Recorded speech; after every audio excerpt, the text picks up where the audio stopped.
Filip, keďže máme Halloween, čo je najstrašidelnejší prípad s klientom, čo si zažil? Vieš čo, Jakub, ich mám fakt veľa, ale jeden mi utkol v pamäti od môjho starého otca a ten ti teraz prečítam. Starý otec napísal, na každom trhu Číha temnota. Keď jednu moju klientku posadli zlé návyky, finančné návyky, musel som ju zachrániť. No to... Prepačte, musím ísť, na toto nemám. Nechaj ma, videl si ju? Ako mám tomuto pomôcť? Ja som úplne v poriadku. Okamžite som rozpoznal ten zúfalý pohľad. Kreditka v mínuse.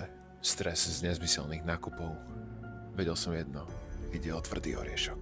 Všetko, čo som kúpila, som potrebovala. Čiže mne je nikdy dosť. Kedy si túžila po bohatstve, Teraz ju žerie dlh. Povedz mi, koľko máš odberov?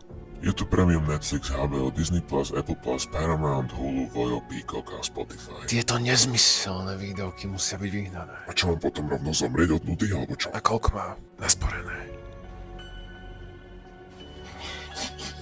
Nemám nič odložené ani nainvestované, pretože investovanie je mínové pole plné rizík.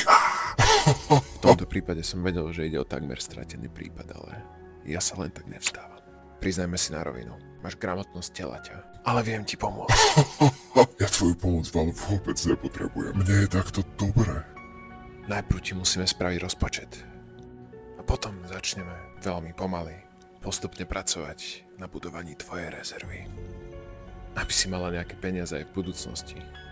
Čo ty na to? To sa dá? Lebo Filipko, pamätaj, je dôležité vyhnať zlé finančné návyky predtým, než ťa posadnú.